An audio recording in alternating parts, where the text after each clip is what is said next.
Our State of the U.S. segment tonight. When one state is hit, we're all hit.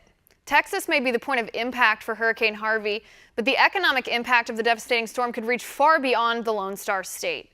Small businesses have been destroyed there. Industry has simply been wiped away. Oil and gas jobs drowned. It's utter devastation in and around Houston.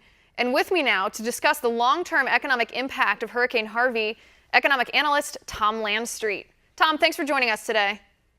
Thank you. Tom, this is not the easiest topic in the world, I think, to discuss because we're so close to this tragedy. It's not even completely over yet. There's still rescues being made. The hurricane is now hitting Louisiana. But when we're looking at, I guess, the monetary impact, the economic impact, we see that Houston is absolutely destroyed. I mean, in general terms at first, what is this going to mean for the city? Well, obviously, it's devastating in the short term. But lucky Texas is one of the strongest states economically in the union. You know, Texas was nothing just a few years ago. Now it's the second most populated state in the union. And that's not because of the weather, and it's not because of the beautiful landscape. It's because of the low tax rates, pro-growth economic policies that allow people to thrive and prosper. And it's because of that backdrop that I think Houston's going to really respond very well. Well, I certainly hope so. I mean, it's an intimidating prospect to think of the people who've lost everything. Their entire life has been wiped away here. You know, their houses, all of their material possessions have just been destroyed. Their jobs and their livelihoods, too, have been wiped away. I mean, at the same time, we see this sort of price gouging that's going on. I mean, there was that viral photograph of a can of water or a package of bottled water that was selling for something like $50, $49.99. We see gas prices that are absolutely crazy. I mean, how long do you expect stuff like that to last? Only minutes. I really believe it'll be a very quick wash through, and that it will not take very long for prices to equilibrate back to normal. Of course, the U.S. federal government is throwing everything at this problem, and they should. And it is the proper use of government. I know you and I are both skeptics of government oftentimes. This is the proper use of government. Now, there are a lot of uses of government that aren't proper. We spend trillions of dollars on things that just disrupt the economy and don't add value at all.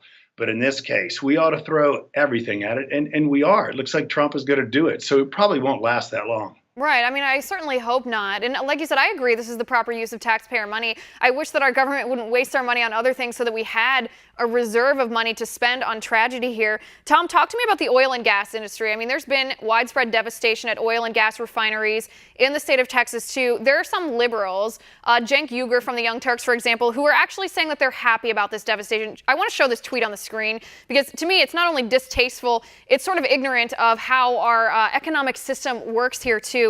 Tom, talk to me about this. Well, first off, we're very lucky that with capitalism and ingenuity, we're now getting a large part of our oil from inland, from the Permian Basin, for instance, where we're fracking for oil. It used to be we were much more dependent on Gulf of Mexico oil for our well-being. Now we're not. And that we have to thank, again, ingenuity and capitalism. A lot of our oil production was not affected. And it's a lot less than, for instance, in Katrina. If you look at the way gasoline prices and oil prices responded during Katrina, they were up $12 in the aftermarket when the Katrina, was becoming an obvious problem. And then they hit $70 a barrel. Did you notice that oil prices fell 3% in the face of this hurricane? Did anybody notice that?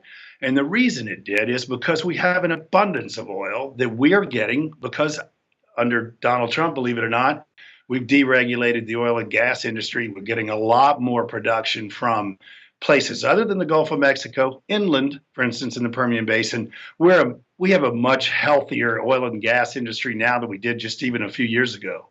Right, and I know that was a rhetorical question, but I'm going to go ahead and answer it. No, people did not notice the price of gas and oil dropping because they were too worried about Melania Trump's choice of footwear, which just shows how ridiculous and absurd our political commentary has gotten. Tom, last question here. Compare what you expect, I guess, 5-10 years hence for Houston as what we saw with Katrina, because you go to New Orleans and you still see abandoned houses. You still see the devastation. They've never fully recovered. I'm not sure that they ever fully will. There are a lot of people who left New Orleans for good after Katrina. Do you expect to see that same thing in Houston? Not at all. New Orleans is a city that you can leave. You can't leave Texas. There's a huge flow of people to Texas. And it's because of the low tax rates and the pro-business government in Texas. You'll find that Houston won't have that similar response at all. They won't lose anybody. I They'll hope gain not. them, perhaps. I certainly hope not. Tom, I appreciate you coming on the show. It was great to talk to you.